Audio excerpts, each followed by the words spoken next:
All human being, याद रखना, all human being including all animal including human depend upon the plant for their food. याद रखना सारे human मतलब सारे एनिमल, यहाँ तक कि ह्यूमन बीइंग को मिला के वो क्या करते हैं, फूड के लिए प्लांट पर डिपेंड होते हैं। ठीक है, have you ever wonder from where plant get their food. क्या क्या क्या क्या क्या आपने कभी सुना है कि प्लांट अपना खाना कहाँ से बनाते हैं? ग्रीन प्लांट, यहाँ मतलब green plant in fact have to make their rather synthesis food the food they need and all the another organic depend on their need. जो ग्रीन प्लांट होते हैं वो अपना खाना खुद बनाते हैं। The green plant make rather synthesis the food they need through the photosynthesis and they are and their food called autotroph. इसलिए ग्रीन प्लांट्स को हम क्या कहते हैं, ऑटोटॉप कहते हैं, क्योंकि वो अपना खाना खुद बनाते हैं। ठीक है, you have already learned the autotrophic nutrition found only in the plant. हमने पहले भी पढ़ चुका कि केवल ऑटोटॉपिक न्यूट्रिशन प्लांट में पाए जाते हैं। And all the other organism that depend upon the green plant for the food are heterotroph. Green plant carry out photosynthesis of physiochemical process. जो फोटोसिंथेसिस होती है वो फिजियोकेमिकल प्रोसेस होती है जी। क्या करती है, लाइट की एनर्जी को यूज करके क्या बनाते हैं, सिंथेसिस करते हैं ऑर्गेनिक कंपाउंड को। लाइट की एनर्जी का यूज करके ऑर्गेनिक कंपाउंड को सिंथेसिस करते हैं। Ultimately the all living form on the earth depend upon the sunlight for energy. The use of energy from sunlight the plant doing photosynthesis is on the basis of earth और basis of life on earth. Photosynthesis is important due to two reason. दो reason थे photosynthesis important. एक तो जो primary source है food का on all अर्थ, पूरी धरती पर जो फूड का प्राइमरी सोर्स है वो फोटोसिंथेसिस है। It is also responsible for the release of oxygen into the atmosphere bye the green plants. याद रखना, मतलब जो फोटोसिंथेसिस के मेनली दो कारण है। पहला, एक तो ये फोटोसिंथेसिस करती है, मतलब प्राइमरी फूड है, प्राइमरी सोर्स है फूड का ऑन। दूसरी चीज, फोटोसिंथेसिस करके ग्रीन प्लांट ऑक्सीजन रिलीज करते हैं। Have you ever thought what would happen if there is no oxygen to breathe? This chapter focuses the structure of photosynthesis machinery and the various reaction transform the light energy into a chemical energy. What do we know? हमें क्या जानना चाहिए? Let us try to find what we already know about the photosynthesis. हम देखते हैं कि हमको क्या पता है पहले से photosynthesis के बारे में। Some early experiment you have done in early classes shown that the chlorophyll and light CO2 are required for the photosynthesis. आपने पहले अर्ली एक्सपेरिमेंट कर चुके हैं जिसमें बताया कि जो लाइट है, CO2 है, वो रिक्वायर होते हैं फॉर द फोटोसिंथेसिस।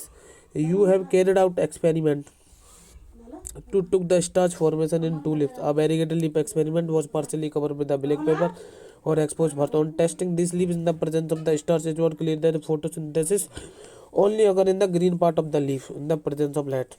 आपने देखा जब फोटोसिंथेसिस कराई तो आपने देखा जो फोटोसिंथेसिस होती है वो केवल green part of the leaf में होती है। Another experiment you have carried out where a part of leaf in the test containing cotton के solution which is absorb CO2 while the other leaf is exposed to air. The setup is then placed in the light for the sometimes on testing the presence of the starch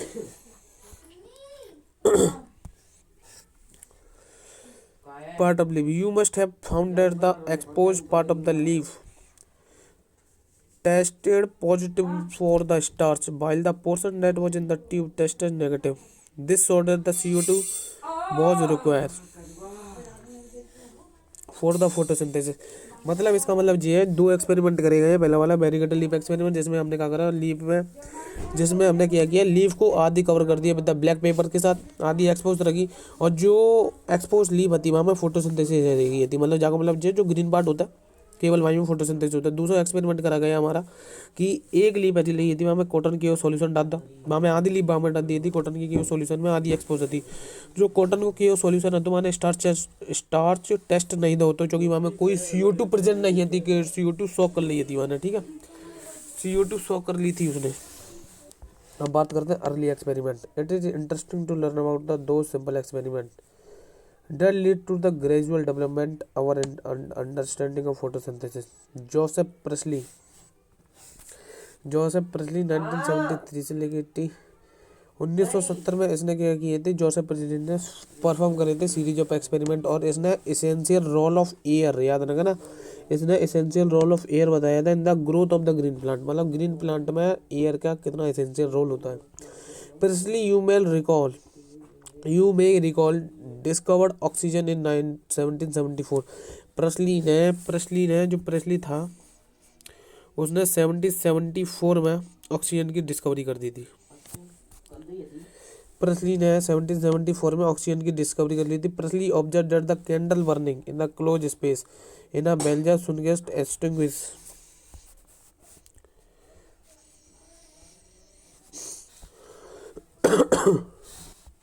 ये तो हमको आता है, आगे आप देख लेना, ठीक है, इतना तो ठीक है, नॉर्मल सी चीज़ है, इसमें कोई बहुत बड़ा वो नहीं है। It was until the 1854 Julius von Sack provided the evidence of production of glucose when plant grow। Julius von Sachs ने 1854 में बताया था जैसे जैसे प्लांट ग्रो करता है तो उसमें ग्लूकोज का फॉर्मेशन होता है। Glucose is mainly stored at the starch. जो ग्लूकोज होता है वो स्टार्च की फॉर्म में स्टोर होता है। He later study showed that the green substance in the plant chlorophyll as we know it now is located in the special body. हाँ, Julius von Sachs ने जो बताया था जो ग्लूकोज फॉर्म होता है वो लोकेटेड होता है स्पेशल बॉडी, जाते हमने बाद में क्लोरोप्लास्ट बोला था, ठीक है, within the plant cell. He found that the green part in the plant where glucose is made and that the glucose is usually store as a starch. Now considered an interesting experiment done by T W. Engelmann. T W. Engelmann ने क्या किया था, एक prism लिया था। टी.डब्ल्यू. Engelmann ने क्या किया था, एक प्रिज्म लिया था, और एक लाइट मतलब प्रिज्म लिया था और एक ग्रीन लाइट का लिया था क्लेडोफोरा। उसने प्रिज्म से वाइट लाइट पास कराई, वो 7 कलर में टूट गई, ठीक है, और इल्यूमिनेटेड कराया था ग्रीन एल का, ठीक है, क्लेडोफोरा और प्लेस कर दिया था in the suspension of aerobic bacteria. और उसमें क्लेडोफोरा में बहुत सारे एरोबिक बैक्टीरिया रख दिए थे। एरोबिक बैक्टीरिया क्यों लिए थे, to detect the site of oxygen evolution. याद रखना, ही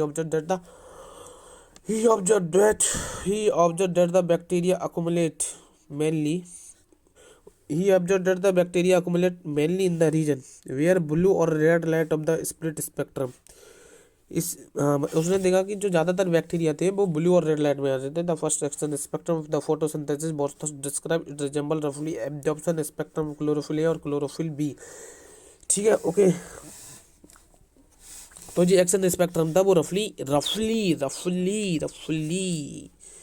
जो एक्शन स्पेक्ट्रम था वो रफली रिजेंबल कर रहा था एब्जॉर्प्शन स्पेक्ट्रम ऑफ ए और बी से, ठीक है। याद रखना, ये वाली लाइन भूल गए। By the middle of the 19th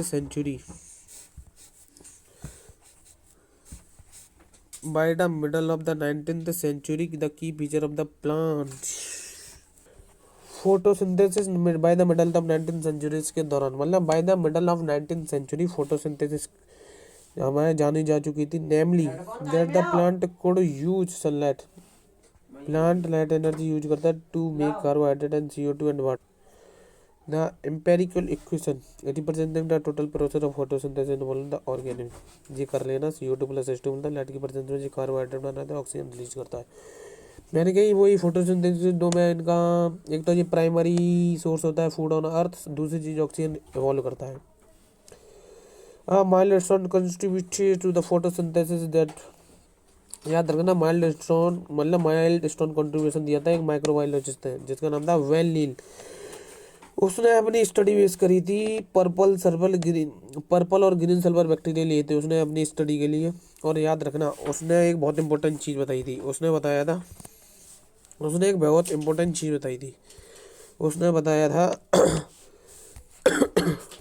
mainly ना बहुत इंपॉर्टेंट चीज़ बताई थी। ये photosynthesis is essential light dependent reaction in which a hydrogen from a suitable oxidisable compound reduce carbon dioxide to carbohydrate. ये लाइन बहुत इंपॉर्टेंट है, याद करके रखना, ठीक है, ये लाइन बहुत इंपॉर्टेंट लाइन है, ओके बेबी, ठीक है। ये कह रहा है कि जो light is essential light dependent, मतलब जो फोटोसिंथेसिस होते हैं वो इसेंशियली लाइट डिपेंडेंट रिएक्शन है, जो मेनली नहीं बताया, और इसमें हाइड्रोजन आता है from suitable oxidisable compound to reduce कर देता है कार्बन डाइऑक्साइड है कार्बोहाइड्रेट में।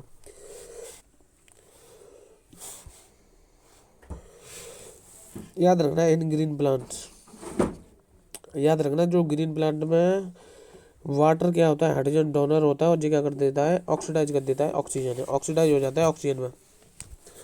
ग्रीन प्लांट में जो वाटर होता है वो हाइड्रोजन डोनर होता है, ग्रीन प्लांट में वाटर ही हाइड्रोजन डोनर होता है, ग्रीन प्लांट में वाटर हाइड्रोजन डोनर होता है, और उनको क्या हो जाता है, खुद ऑक्सीडाइज हो जाता है ऑक्सीजन में। Some organism do not release oxygen, कुछ ऑर्गेनिज्म होते हैं जो कि ऑक्सीजन रिलीज नहीं करते ड्यूरिंग द फोटोसिंथेसिस, जैसे जब हाइड्रोजन सल्फाइड यूज कर ले जब हम हाइड्रोजन सल्फाइड यूज करते हैं इन द प्लेस ऑफ मतलब वाटर की जगह पे, तो हाइड्रोजन डोनर, हाँ मतलब जब हाइड्रोजन सल्फाइड यूज करते हैं फॉर द पर्पल और ग्रीन सल्फर बैक्टीरिया के लिए, the oxidation product is sulphur और sulphate depending on the organism not oxygen. जब हम वाटर की जगह हाइड्रोजन सल्फाइड ले लेते हैं तो सल्फर या सल्फेट बनता है, ऑक्सीजन लेनी नहीं होती। Hence we inform that the oxygen given by the green part comes from the water, not comes from the carbon dioxide. This was later proved by the using radioactive isotope technique। वही Ruben Kamen ने बताई थी radioactive isotope technique.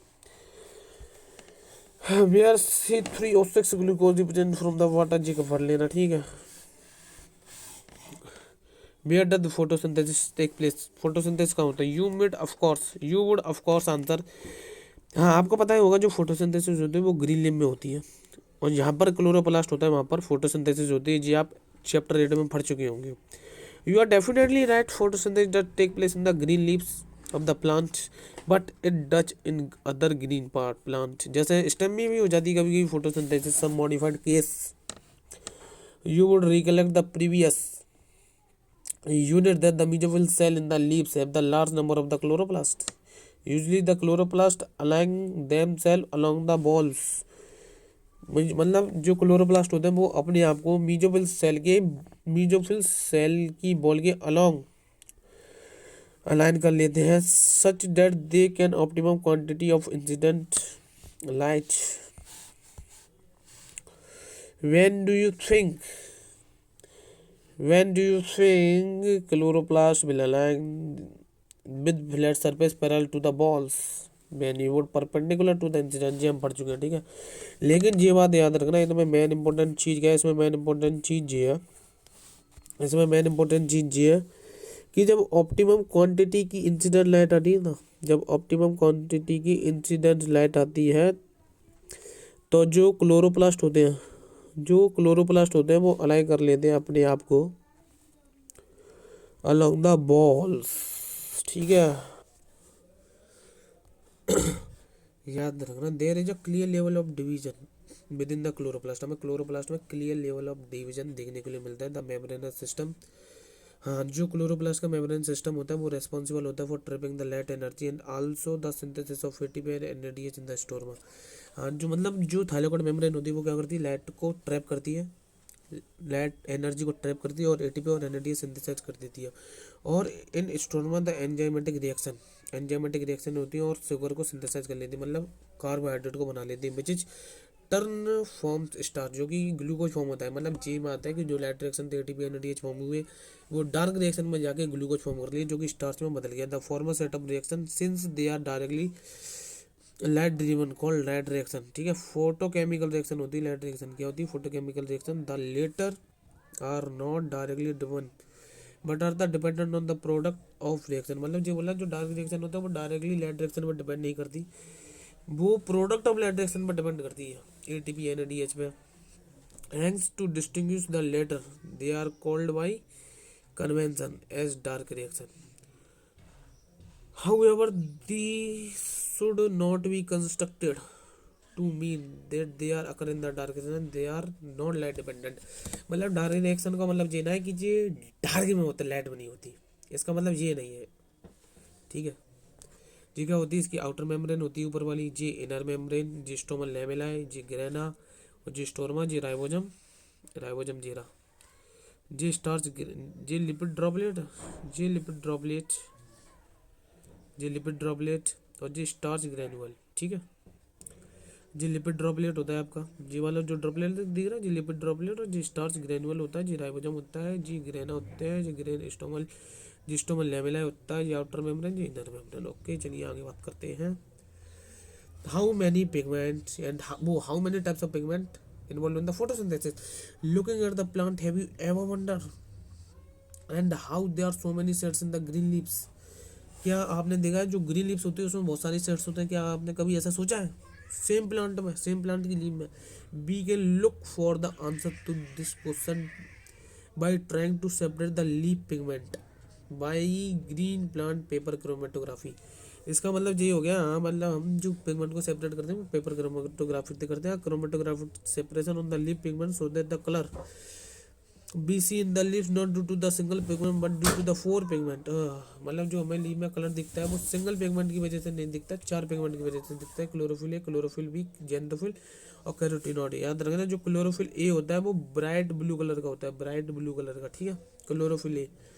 जो chlorophyll B होता है वो yellow इस green colour का होता है, जेंथोफिल येलो कलर का होता है, कैरोटीनॉइड येलो से येलो ऑरेंज कलर का होता है।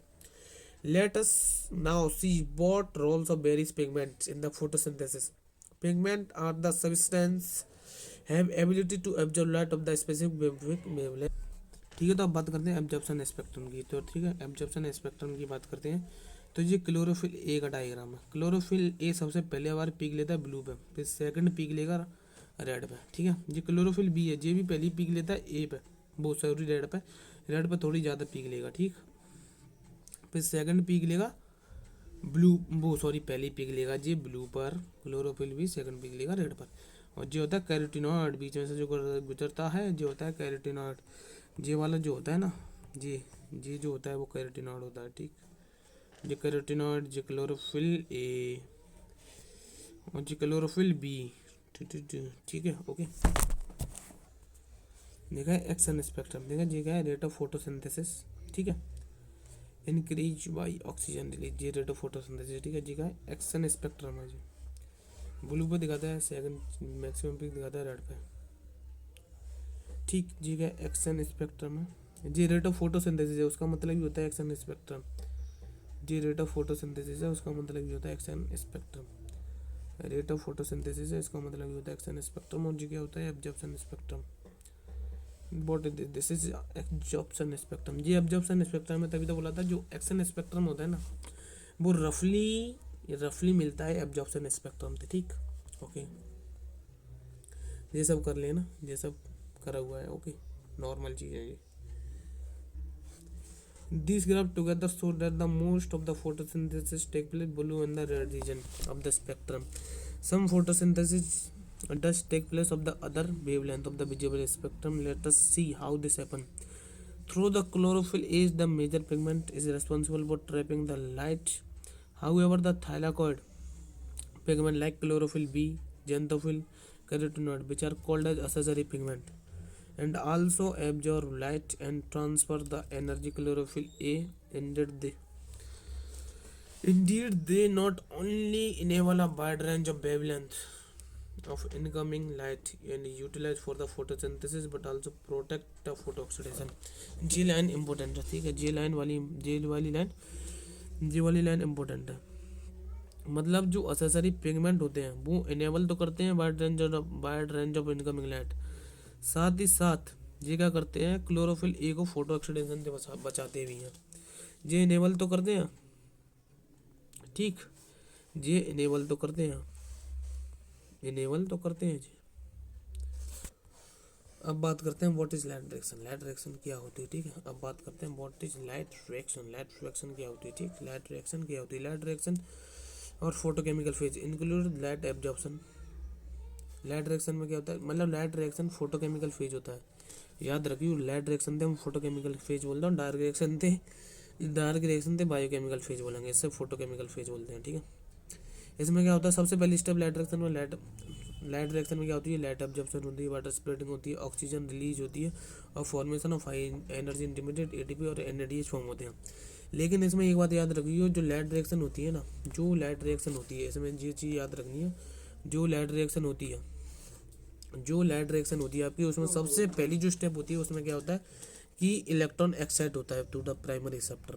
मतलब क्लोरोफिल ए से इलेक्ट्रॉन रिसेप्टर वो एक्साइट होता है, ये सबसे पहली स्टेप है जो क्वेश्चन में आया हुआ है, ठीक है। Several protein complexes are involved in the process. The pigment are organized into discrete photochemical light harvesting complex. Photo system 1 होता है, फोटो सिस्टम 2 होता है। These are named on the basis of their discovery. इनका नाम इनकी discovery पे पड़ा है, याद रखिए, इनके सीक्वेंस पे नहीं पड़ा, जो काम करते हैं उस फंक्शन में नहीं पड़ा। During the light reaction the LSC are made up of 100 of pigment molecule bound to the protein. याद रखिए लाइट हार्वेस्टिंग कॉम्प्लेक्स में क्या आता है, 100 ऑफ पिगमेंट आते हैं जो कि प्रोटीन से बाउंड होता है। लाइट हार्वेस्टिंग कॉम्प्लेक्स का मतलब ये है कॉम्प्लेक्स का नाम जानता है, कॉम्प्लेक्स शब्द सुना है ना, तो लाइट हार्वेस्टिंग कॉम्प्लेक्स का मतलब ही वही है कि जहाँ में हजारों पिगमेंट्स होते हैं, इसमें 100 पिगमेंट होते हैं जो कि बाउंडेड होते हैं प्रोटीन के द्वारा। Each photo system has all pigment, हर एक फोटो सिस्टम पे सारे पिगमेंट होते हैं except one molecule of chlorophyll A, क्योंकि क्लोरोफिल ए का जो मॉलिक्यूल होता है वो रिएक्शन सेंटर बनाता है, forming a light harvesting called antenna. जहाँ लाइट हार्वेस्टिंग कॉम्प्लेक्स है हम एंटीना भी बोलते हैं, ठीक है। These pigment helps to make photosynthesis more efficient by absorbing different wavelength of light. The single chlorophyll A molecule form a reaction center. The reaction center is different in both for PS1 photosystem 1. The reaction center chlorophyll A है जब peak, हाँ मतलब जो photosystem 1 होता है उसमें जो reaction centre होता है उसकी जो एब्जॉर्प्शन पीक होती है वो 700 नैनोमीटर पे होती है, इसीलिए इसको P700 भी बोलते हैं। PS2 की जो एब्जॉर्प्शन पीक होती है वो 680 पे होती है। इलेक्ट्रॉन ट्रांसपोर्ट चेन की बात करेंगे हम, electron transport chain in photosystem two the reaction centre chlorophyll A absorb 680 की नैनोमीटर की वेवलेंथ। हाँ मतलब जो इलेक्ट्रॉन ट्रांसपोर्ट चेन की बात कर रहे हैं, जो फोटो सिस्टम 2 में क्या होता है, जो क्लोरोफिल ए 680 नैनोमीटर की लाइट को एब्जॉर्व करता है ना, वो रेड लाइट होती है। रेड लाइट एब्जॉर्व करता है 680 नैनोमीटर की, causing electron to become excited and jump into a orbit further from the atomic nucleus. These electron are picked up by the electron acceptor which passes them to the electron transport system of containing cytochrome. याद रखिए जो इसमें movement होता है ना, मतलब Z scheme बनती है इसकी, इसका जो मूवमेंट होता है इलेक्ट्रॉन का वो डाउन हिल होता है on the basis of redox potential. ये क्वेश्चन आ चुका है, जो इलेक्ट्रॉन का मूवमेंट होता है वो डाउन हिल होता है on the basis of redox potential. They pass through the electron transport chain but are passed on to the pigment of photosystem 1 simultaneously. The electron in the reaction centre PS1 are also excited when they receive a red light. Red light होती है, याद रखना, red light और wavelength 700 nanometre. Transfer to the another receptor molecule has a greater redox potential. याद रखना जिस electron उस पर जाता है जिस पर ग्रेटर रिडॉक्स पोटेंशियल होता है, तो इलेक्ट्रॉन अगेन मूव कर रहे हैं डाउन हिल। जिसमें याद रखना जो इलेक्ट्रॉन मूव करते हैं वो डाउन हिल मूव करते हैं on the basis of redox potential, लेकिन एक इलेक्ट्रॉन दूसरे इलेक्ट्रॉन के पास जाता है वो ग्रेटर रिडॉक्स पोटेंशियल पे जाता है। मतलब डाउन हिल ट्रांसपोर्टेशन होता है इलेक्ट्रॉन का, वो डाउन हिल होता है रिडॉक्स पोटेंशियल की बेसिस पे, लेकिन एक इलेक्ट्रॉन दूसरे इलेक्ट्रॉन पे जाएगा ना, वो जाएगा ग्रेटर रिडॉक्स पोटेंशियल में। एक से ज़्यादा दूसरे का रिडॉक्स पोटेंशियल होना चाहिए, ठीक है। जैसा लाइट आई इस पर लाइट हार्वेस्टिंग कॉम्प्लेक्स पर, ठीक है, इस पर लाइट आई, इलेक्ट्रॉन एक्साइट करा, इलेक्ट्रॉन इसने एक्सेप्ट कर लिया, ठीक है। जी अलग अलग है यार, इसको कर लिए PS1 PS2 को, ठीक है, इसको कर लिए PS1 PS2 जो हम कर चुके हैं वही है। इसमें दो चीज़ वो रखनी है ध्यान, वो हमने बता दिया आपको, ठीक है, ओके ठीक है। अब बात करते हैं splitting of water. You would them ask how PS2 supply electron continuously. मतलब PS2 इलेक्ट्रॉन को कंटिन्यूसली सप्लाई कैसे कर पाता है, क्योंकि the electron that were moved from the photosystem 2 must be replaced. This is achieved by the electron available due to the splitting of water. याद रखना मतलब जो PS2 होता है वो लगातार इलेक्ट्रॉन का फ्लो करता है, जी किस वजह से होता है, जो PS2 होता है वो लगातार इलेक्ट्रॉन की सप्लाई करता है, जी होता है due to the splitting of water. Water लगातार स्प्लिट होता है प्रोटॉन में इलेक्ट्रॉन में, और इलेक्ट्रॉन लगातार PS2 को मिलते जाते हैं, और जी क्या कर सकता है लगातार इलेक्ट्रॉन को घुमा सकता है। The splitting of water is associated with the PS2। Water is split into दो प्रोटॉन ऑक्सीजन एंड इलेक्ट्रॉन, ठीक है। दिस क्रिएट ऑक्सीजन, इससे ऑक्सीजन भी बनती है, one of the net product of the photosynthesis, जो कि फोटोसिंथेसिस का एक नेट प्रोडक्ट है, ठीक है। इसमें ऑक्सीजन बनती है जो कि फोटोसिंथेसिस का एक नेट प्रोडक्ट है। The electron needed to replace from the photosystem 1 are provided by photosystem 2. We need to emphasize here what were the water complexes is associated with the PS2, which is itself physically located on the inner side of the membrane of the thylakoid. वही तो कह रहा हूँ मैं। We need to emphasize here that the water splitting complex is associated with the PS2. याद रखना जो water associated complex होता है, ये बात इंपॉर्टेंट है यार, इंपॉर्टेंट बातें हैं जी,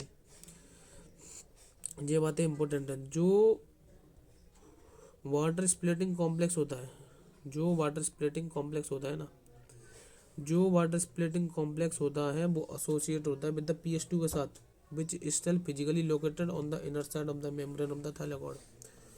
ठीक है, where the proton and oxygen form likely to release in the lumen on the outer side of the membrane.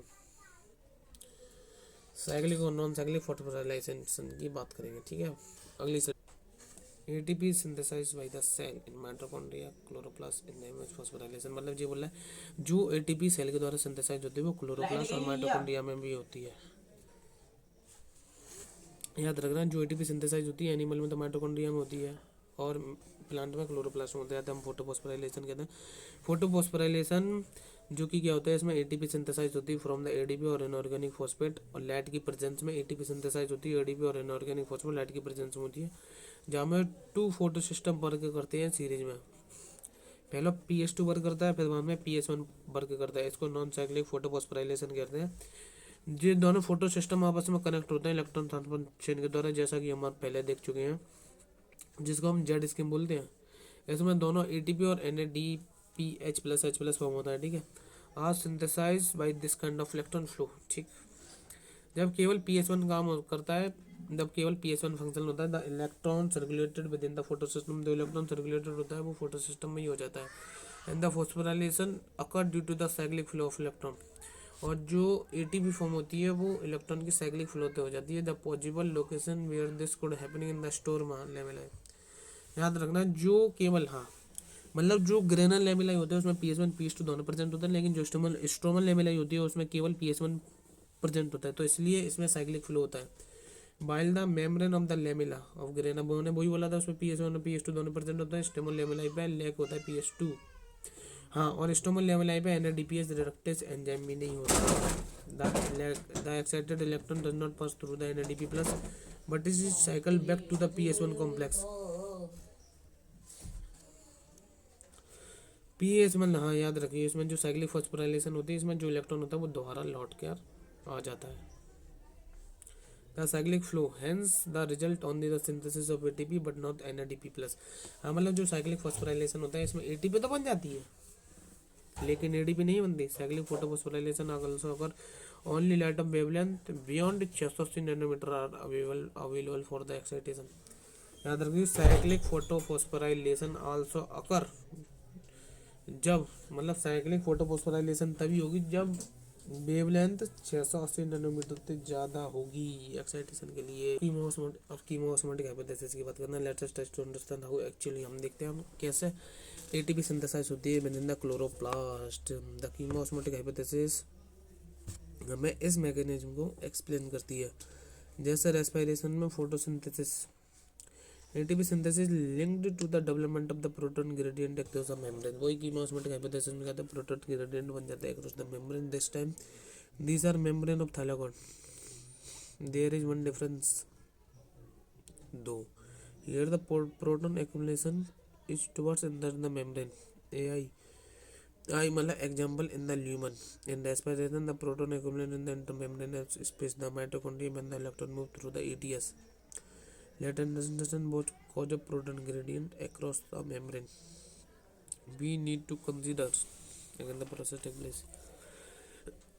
सबसे पहले क्या होता है, splitting of water molecule in the side of the membrane. अच्छा, मतलब मैं तुम्हें बताऊं कि कीमोस्मोटिक हाइपोथेसिस में क्या होता है, सबसे पहले वाटर मॉलिक्यूल स्प्लिट होता है तो प्रोटॉन अंदर रह जाते हैं ल्यूमन में। दूसरी चीज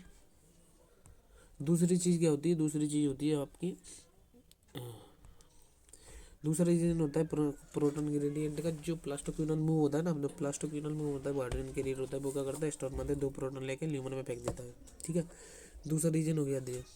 तीसरा रीजन होता है क्या, तीसरा रीजन होता है तुम्हारा, तीसरा रीजन ये होता है जो NADP+ होता है वो 2 प्रोटॉन लेता है स्टोर में और NADPH बना देता है। ठीक, hence within the chloroplast the proton in the stroma decrease number, while in the lumen there is accumulation of proton. This create a proton gradient across the thylakoid membrane as well as measurable in pH in the lumen। हाँ, तो pH तो decrease होगी, जो कि H+ ज़्यादा pH decrease हो जाएगी। ठीक है भाई यार, सो हम इतना इंटरेस्टेड क्यों हैं प्रोटॉन ग्रेडियंट में। This gradient is important because it is the break down gradient that leads to the synthesis of ATP. The gradient broken down due to the movement of proton across the membrane to the स्टोरमा through the transmembrane ठीक है, through the transmembrane channel CF naught particle of the activase of the ATP synthase. The ATP synthase enzyme consists two part, CF naught जो कि embedded होता है thylakoid membrane में और trans membrane channel form करता है, ठीक है। CF नॉट एम्बेडेड होता है थाइलाकोइड मेम्ब्रेन में और ट्रांस मेम्ब्रेन चैनल फॉर्म करता है जो कि कैरीज करता है facilitated diffusion of proton across the membrane. The another portion is called CM1 जो कि सरफेस के आउटसाइड निकला होता है, थाइलाकोइड मेम्ब्रेन की सरफेस के आउटसाइड निकला होता है, ठीक है। और स्टोरमा को फेसिस कर रहा होता है। द ब्रेक डाउन ग्रेडियंट, जो ब्रेक डाउन ग्रेडियंट होता है ना, जो break down of the gradient provide enough energy to cause conformation change in CF1 particle of the ATP synthesis. मतलब जैसे ही कि मतलब जैसे प्रोटॉन मूव होता है CF नॉट से CF1 से जैसे कि मूव हुआ तो कन्फर्मेशन चेंज आते हैं CF1 में, और ATP सिंथेसिस के CF1 में कन्फर्मेशन चेंज आता है which makes the enzyme synthesis several molecule of energy packed ATP। Chemosynthesis में मेम्ब्रेन की जरूरत है, प्रोटॉन पंप की जरूरत है, प्रोटॉन ग्रेडियंट की जरूरत है और ATP सिंथेसिस की जरूरत है। चार चीज़ों की जरूरत है, मेम्ब्रेन, प्रोटॉन पंप और प्रोटॉन ग्रेडियंट की जरूरत है। Energy is used to pump proton across a membrane to create a gradient और high concentration of a proton within the thylakoid lumen. ATP synthase has a channel that allow the diffusion proton back across the membrane and this release enough energy to activate ATP synthase enzyme that catalyze the formation of ATP along within the NADPH produced by the movement of electron, and the ATP will use immediately in the biosynthetic reaction।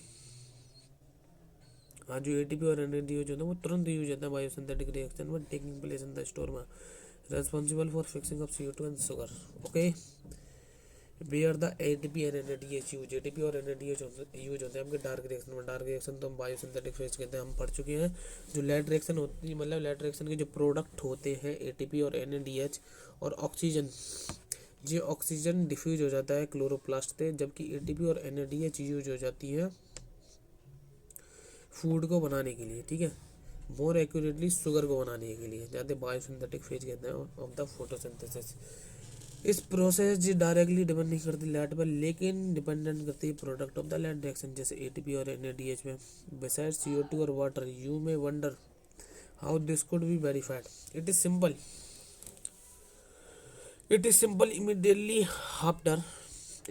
Immediately after light become unavailable. मतलब जब light unavailable हो जाती है the biosynthetic process continue for some time. अच्छा, जी line बहुत important है, जी line बहुत इम्पोर्टेंट है, जी लाइन बहुत इम्पोर्टेंट है, बहुत ज़्यादा इम्पोर्टेंट लाइन, बहुत ही ज़्यादा इम्पोर्टेंट लाइन। कौन सी ये वाली बहुत ज़्यादा इम्पोर्टेंट लाइन है ये। अगर after light immediately become unavailable, मतलब जब लाइट अनअवेलेबल हो जाती है अचानक, ठीक है, जिक्र है इमीडिएटली लाइट, ठीक है, जिक्र है जैसी लाइट इमीडिएटली अनअवेलेबल हो जाती है, जो the biosynthetic process continue for some time then stop. If the light is made available then the synthesis start again. Can we hence say that calling the biosynthetic phase of का dark reaction the misnomer. हाँ, dark reaction का एक misnomer है।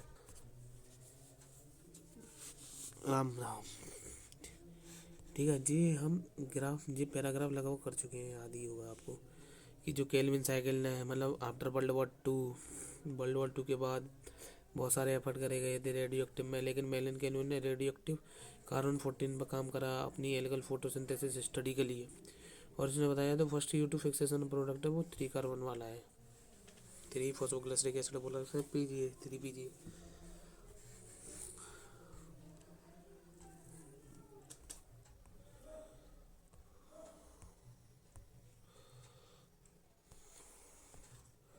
ठीक है, ये सब चीज़ हम कर चुके हैं, इनकी इतनी इंपॉर्टेंस नहीं है, अगर होगी तो आगे वीडियो में बता देंगे हम, ठीक है, और दूसरी वीडियो बना लेंगे उसमें बता देंगे इसको, ठीक। दूसरी वीडियो में बता देंगे इनको, ठीक।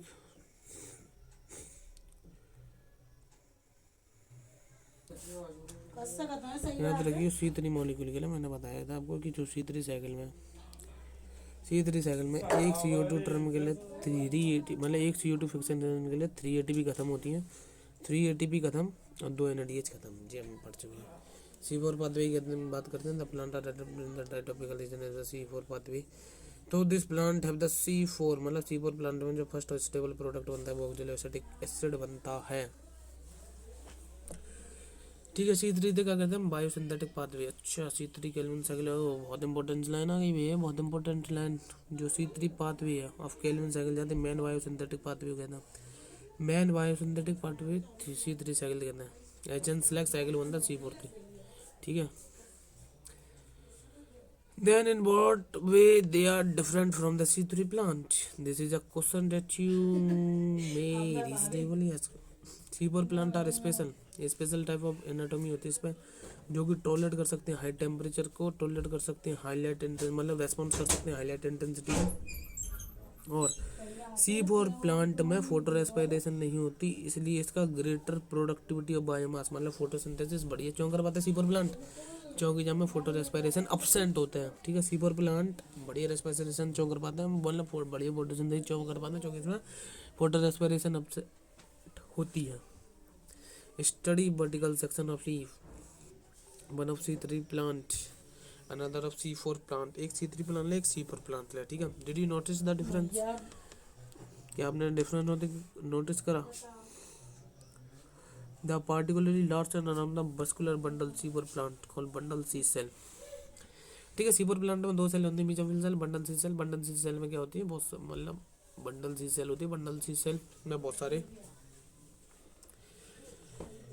सारी बंडल C सेल होती है, जो कि एक एनाटॉमी फॉर्म करती है, जिसको क्रांच एनाटॉमी कहते हैं। क्रांच माने होता है रीथ, जो कि हमें बताता है अरेंजमेंट ऑफ सेल को। जब बंडल C सेल में फॉर्म सेवरल लेयर, जो बंडल C सेल है वो सेवरल लेयर फॉर्म कर सकती है around the vascular bundle. They are characterized by having the large number of chloroplast, thick wall और impermeable for the gases exchange, no intercellular space. हाँ वही मतलब यार, वेस्कुलर बंडल के अराउंड जो बंडल C सेल होती हैं वो बहुत ज़्यादा होती हैं, मतलब लार्ज नंबर में होती हैं, सेवरल लेयर में होती हैं, इनमें इंटरसेलुलर स्पेस नहीं होता, ठीक है। और जो गैसेस एक्सचेंज भी नहीं कर सकती, थिक वॉल होती है, गैसेस एक्सचेंज भी नहीं कर सकती, ठीक है। थिक वॉल होती है इनके पास और ये गैसेस एक्सचेंज भी नहीं कर सकती। C4 प्लांट होता है maize sorghum. It would be interesting for you to collect the diverse species of the plants of the vertical section, ठीक है, ये कर लेना, ओके। अब हम स्टडी करते हैं द पाथवे, जो कि हमें दिख रहा है। अब हम स्टडी करते हैं जो पाथवे हमको डायग्राम में दिख रहा है, ठीक है। जो पाथवे का दिख रहा है इसको हेचन स्लैग पाथवे बोलते हैं, हेचन स्लैग पाथवे, जो कि एक साइक्लिक प्रोसेस है, ठीक है। इसमें तो प्राइमरी CO2 एक्सेप्टर होता है, वो 3 कार्बन मॉलिक्यूल होता है, जाते फॉस्फोइनोल पाइरुवेट होता है, ठीक है। PF होता है, पैप, जो कि फर्स्ट CO2 मतलब एक्सेप्टर मॉलिक्यूल होता है इन द मीजोफिल सेल। जो पैप प्रेजेंट होता है, याद रखिए, पैप मतलब फॉस्फोइनोल पाइरुवेट, इसमें मीजोफिल सेल में प्रेजेंट होता है। पैप कार्बोक्सिलेज, पैप, ये मीजोफिल सेल में प्रेजेंट होता है। मतलब जो एंजाइम के लिए, जो एंजाइम जो चीज़ के लिए रेस्पॉन्सिबल होता है वो पैप केस होता है। याद रखिए C4 प्लांट की जो मीजोफिल सेल होते हैं इस पर इसका एंजाइम नहीं होता, और इसमें जो फर्स्ट स्टेबल प्रोडक्ट बनता है ऑक्जेलोएसिटिक एसिड बनता है। It then form a 4 carbon compound like malic acid. Mesophyll cell में मैलिक एसिड बनता है, अस्पार्टिक एसिड बनता है। जो मीजोफिल सेल होती है, मीजोफिल सेल में पेप्केज प्रेजेंट होता है, रोबिस्को एब्सेंट होता है। C4 प्लांट की जो मीजोफिल सेल होती है इसमें पेप्केज प्रेजेंट होता है, रोबिस्को एब्सेंट होता है, ठीक है। पेप्केज प्रेजेंट होता है, रोबिस्को एब्सेंट होता है। और याद रखियो मीजोफिल सेल में मैलिक एसिड, अस्पार्टिक एसिड बनता है, ठीक है। सबसे पहले के लिया एटमॉस्फेरिक CO2 ले बाइकार्बोनेट आयन के फॉर्म में फॉस्फोइनोल पाइरुवेट, मतलब पैप से जुड़ी फिक्सेशन हुआ, C4 का एसिड बना। सबसे पहले मैलिक एसिड भी मीजोफिल सेल में बनता है और अस्पार्टिक एसिड भी मीजोफिल सेल में बनता है। उसके बाद जो ट्रांसफर होता है, ट्रांसफर के होने के बाद डिकार्बोक्सिलेशन हुआ, तो ये पायरुविक एसिड बन गया। C3 एसिड पायरुविक एसिड बन गया, जो ट्रांसपोर्ट मतलब पैप बन गया, पैप ट्रांसपोर्ट हो गया, उसने वो पायरुविक एसिड बन जाता है नंबर। C3 एसिड बनता है, पायरुविक एसिड वो ट्रांसपोर्ट होता है, जो डीजनरेशन होकर फॉस्फोइनोल पायरुवेट बना देता है, ठीक है। C4 साइकिल में केवल 2 एटीपी यूज होती हैं और 0 NADH। 2 एटीपी यूज और 0 NADH। कौन सी सलाह ले रही है काउंटर से, कोई देवे वो भी नहीं बिना माँ। याद रखिए फोटो रेस्पिरेशन और फोटो रेस्पिरेशन की बात करते हैं। जो फोटो रेस्पिरेशन होती है वो एक वेस्टेबल प्रोसेस होती है। फोटो रेस्पिरेशन एक वेस्टेबल प्रोसेस होती है। मैं ही तो या कहता तो हूँ दो मॉलिक्यूल पीछे बनता है, ठीक है। तो बिन्ने बता तेरे पीछे जा रही, तेरे पीछे बिल्कुल लड़ाई सरी के आती हो तू, जीजी की बातें लेके ऐसे करता हूँ मैं तो खूब सुनाई आदमी। फोटो रेस्पिरेशन में 2 कार्बन का मॉलिक्यूल बनता है फॉस्फोग्लाइकोट और एक 3 कार्बन का बनता फॉस्फोग्लाइकोट और फॉस्फोग्लिसरेट। एक 3 कार्बन का बनता है फॉस्फोग्लिसरेट, एक 2 कार्बन का बनता है फॉस्फोग्लाइकोट। फोटो रेस्पिरेशन में 2 प्रोडक्ट बनते हैं, 3 कार्बन का फॉस्फोग्लिसरेट, 2 कार्बन का फॉस्फोग्लाइकोट। ओके। C4 प्लांट में फोटो रेस्पिरेशन नहीं होता, ठीक है। हाँ माँ मैं ही गलत बात है। फैक्टर अफेक्टिंग फोटोसिंथेसिस की बात करते हैं, ठीक है। And understanding about the factor affecting photosynthesis necessary. जो फोटोसिंथेसिस की रेट है वो बहुत इंपॉर्टेंट है टू डिटरमाइन। जो फोटोसिंथेसिस की रेट होती है बहुत इंपॉर्टेंट होती है to determine the crop yield, कितनी क्रॉप बनी है। Photosynthesis under the influence of several factor, बहुत इंटरनल फैक्टर एक्सटर्नल फैक्टर दोनों आते हैं यहाँ पर, ठीक है। इंटरनल फैक्टर में आ जाते हैं the number, size, age, orientation of leaves,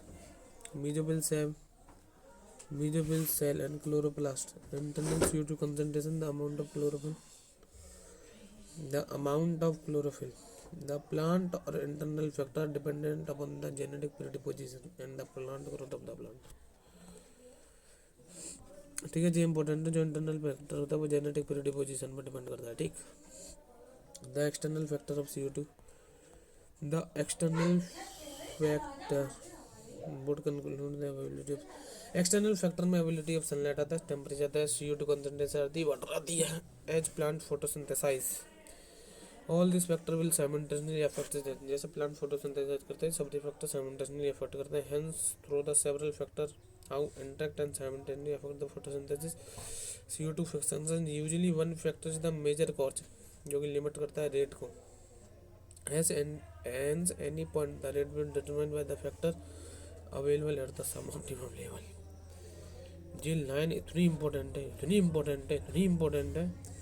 याद रखिए वन फैक्टर होता है, वन फैक्टर जो कि मेजर कॉज होता है टू लिमिट द रेट को। याद रखिए इसमें केवल एक फैक्टर होता है जो कि मेजर कॉज होता है to limit the rate. Hence any point will be determined by the factor available at the some optimum level.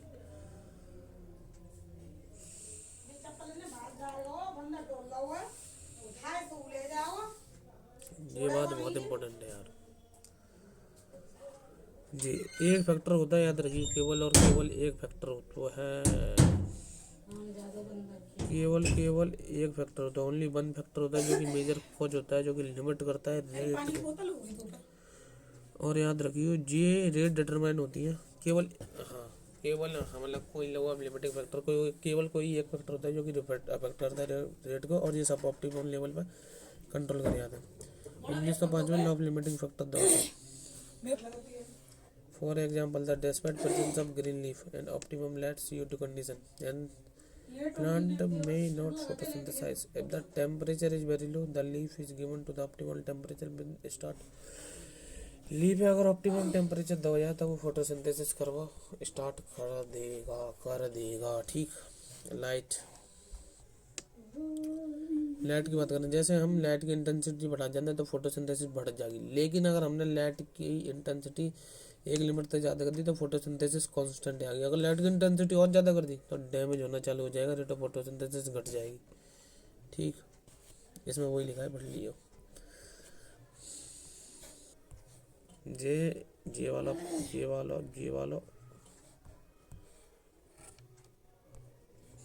वाला पैराग्राफ सबसे ज़्यादा important very important paragraph, very important, ठीक है। कार्बन डाइऑक्साइड जो कि मेजर लिमिटिंग फैक्टर होता है photosynthesis के लिए। कार्बन डाइऑक्साइड जी मेजर लिमिटिंग फैक्टर होता है फॉर द फोटोसिंथेसिस के लिए। वैसे एटमॉस्फेयर में CO2 बहुत लो होता है, 0.03 से लेकर 0.04% हो सकता है। Increase in the CO2 concentration 0.05% can increase in CO2 fixation rate. Beyond this level damage होना स्टार्ट हो जाता है फिर। मतलब जो करो जो एनवायरनमेंट में CO2% है वो 0.3 लेगा 0.4 तक 0.03 से लेकर 0.04 तक प्रेजेंट है। अगर हमने CO2 कंसनट्रेशन 0.5 कर दी, हाँ तो CO2 फिक्सेशन रेट बढ़ेगी, लेकिन 0.5 से ज़्यादा कर दी तो उसके बाद डैमेजिंग होना स्टार्ट हो जाएगी। जो C3 और C4 प्लांट हैं वो रेस्पॉन्ड करते हैं डिफरेंटली टू CO2 कंसनट्रेशन। याद रखिए C3 प्लांट और C4 प्लांट दोनों डिफरेंट रेस्पॉन्ड करते हैं CO2 की कंसनट्रेशन पर। लो लाइट इंटेंसिटी पर neither group, low light intensity पर कोई भी ग्रुप हाई CO2 कंडीशन पे respond, neither group respond to high CO2 condition. At highlight intensity, both C3 and C4 plant show increased rate of photosynthesis। JUV line बहुत important है भाई। एक तो ये कार्बन डाई मेजर लिमिटिंग फैक्टर होता है। दूसरी चीज़, हाँ अगर ज्यादा लेवल पे हमने ज़्यादा फोटोसिंथेसिस बढ़ाई तो डैमेज है वो स्टार्ट है वो, ठीक है। एक ये वाली कि लो लाइट इंटेंसिटी में C3 मतलब लो लाइट इंटेंसिटी में कोई भी ग्रुप CO2 कंडीशन मतलब कोई भी ग्रुप रेस्पॉन्ड नहीं करता। C3 ना C4 हाई CO2 कंसनट्रेशन पे कोई भी ग्रुप रेस्पॉन्ड नहीं करता, लेकिन हाईलाइट इंटेंसिटी में C3 और C4 plant rate of photosynthesis increase कर देना, ठीक है। अब बात करते हैं मतलब जो C4 प्लांट होता है, C4 प्लांट की जो CO2 सेचुरेशन पॉइंट होता है वो 360 होता है, ठीक है। C4 प्लांट का CO2 सेचुरेशन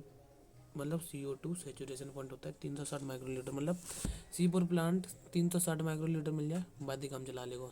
लेकिन C3 प्लांट है 450 माइक्रोलीटर CO2 मिलनी चाहिए तब काम चल पाएगा। तो मतलब जो C3 प्लांट होता है वो हाई CO2 कंसनट्रेशन पे कैसे रेस्पॉन्ड करता है, जैसे टू CO2 की कंसनट्रेशन बढ़ाएगा, रेट ऑफ फोटोसिंथेसिस बढ़ेगी, इससे हायर प्रोडक्टिविटी होगी जो कि ग्रीन हाउस क्रॉप में यूज कर ले, जैसे टमाटो बेल पेपर वगैरह में यूज कर ले। They are allowed to grow in carbon dioxide enrich atmosphere to yield higher temperature. जो टेम्परेचर होता है मतलब डार्क रिएक्शन ज़्यादातर अफेक्ट होती है, मतलब डार्क रिएक्शन एंजाइमेटिक होती है, जो डार्क रिएक्शन होती है वो एंजाइमेटिक होती है और टेम्परेचर कंट्रोल होता है। लाइट रिएक्शन होता है टेम्परेचर सेंसिटिव, लेकिन ये बहुत कम एक्सटेंट पे अफेक्ट होता है टेम्परेचर से। C4 प्लांट रेस्पॉन्ड करता है ये temperature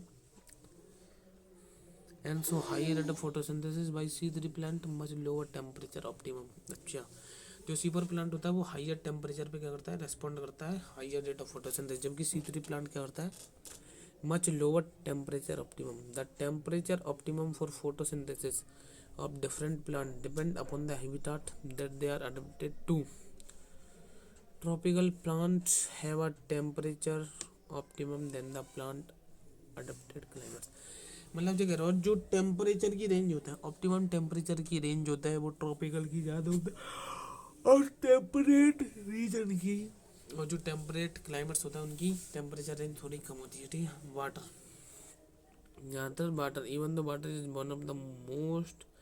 one of the reactant जो कि लाइट रिएक्शन में यूज होता है। The effect in water as effect is more impact on the plant rather than directly on the photosynthesis. Water stomata क्या कर सकता है, क्लोज कर सकता है, वाटर स्ट्रेस स्टोमेटा क्लोज कर सकता है, इससे CO2 अवेलेबिलिटी कम होगी।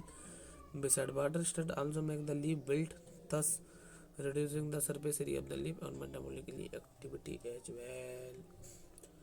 नंबे आपका चैप्टर होता है खत्म, लेकिन जहाँ में सबसे इम्पोर्टेंट चीज़ ये वाला ऊपर वाला पैराग्राफ है।